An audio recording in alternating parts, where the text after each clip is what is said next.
Саламатсыздар ма? Мен Бейнеу ауданы Сам орта мектебі коммуналдық мемлекеттік мекемесінің информатика пәні мұғалімі Ерғалиева Әсем Есенғалиевна.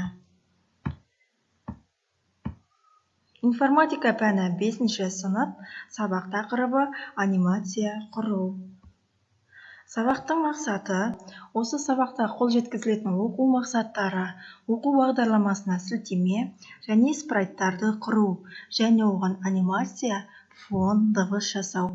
Жетістік критерийлері: нысандарды таңдай алады, нысандарды анимациялау, жандандыру үшін скрипт құрады, ойын бағдарламалау ортасында тармақталу командаларын қолдана отырып жоба құрады. Scratch'те программа арнайы жазылмайды. Оны дайын команда блогы арқылы Lego конструкторын жинағандай құрастырады. Экранда екі сурет көрсетіліп тұр. Бірінші суретте алгоритм түрінде ең бірінші алгоритм басы, одан кейін бірінші әрекет, одан кейін екінші әрекет, одан кейін үшінші әрекет және соңы.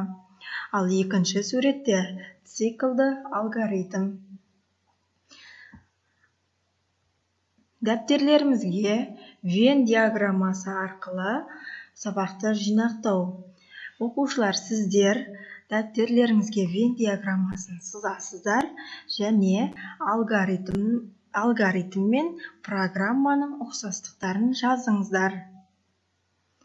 Тапсырма түсінікті болса, онда назарымызды келесі видеоға аударайық. Барлығы осындай принциппен жасалған болатын. Яғни кейіпкеріміз жүгіру үшін ол 5 немесе одан да көп сыртқы келбеттердің тез ауысуы керек. Бүгінгі сабақта біз мысықтың жүгіру анимациясын жасаймыз. Бірақ ол үшін біздер 2 сыртқы келбет қана қолданамыз. Яғни біріншісі мынандай және екіншісі ол қол мен аяқтары кішкене артқа қарай жылжыған болып табылады. Енді жүгіру анимациясын жасау үшін ең алдымен бізде бір сырттағы бір фонды таңдайық, сыртқы көріністі. Одан кейін кодты жазуға кірісейік. Енді мысығымыз жүгіру үшін біздер ең алдымен жалаушаға басқан кезде деген батырманы аламыз, блокты аламыз. Оның ішіне шексіз циклды қосамыз, әрқашан дегенді. Және әрқашан бізде мысықтың сыртқы келбеті ауысып тұру керек. Ол үшін біздер келбет деген бөлімге кіреміз. Және келесі костюм дегенді аламыз. Енді жалаушаға басатын болсақ, біздің алдымызда мысығымыз жүгіре бастайды. Бірақ ол бір орында тұр. Ол шынымен де қозғалу үшін біздер осы шексіз циклдың ішіне 10 қадам жылжу дегенді басайық. Енді тексеріп көрейік. Міне. Және осыған қоса, егер мысығымыз мына оң жақтағы шетке жақындайтын болса, ол қайтадан бұрылып артқа кету керек. Ол үшін біздер шет жақта болса, итерілу дегенді қосайық. Қазіргі мәселе ол мысығымыз басымен төмен қарай ауысып кетеді. Оны тоқтату үшін біздерде мына жерде ағылшынша жазылған Set Rotation Style дегенді аламыз да ең жоғарына қоямыз.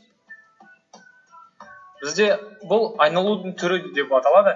Бізде Scratch бағдарламасында айналудың 3 түрі бар. Қазіргі кезде ол өз-өзінен айналу деп тұр.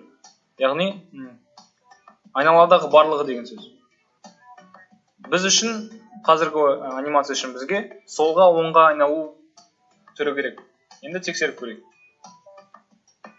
Осындай анимация бізде шықты.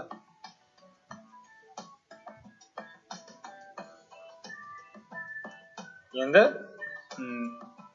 қосымша келбеттің ішінде мынандай hello деп айту деген блок бар. Оны қосатын болсақ, біздің кейіпкеріміз сөйлей бастайды. Яғни оның айналасында сөздер пайда болады. Біздер hello'ның орнына қазір сәлем дейік.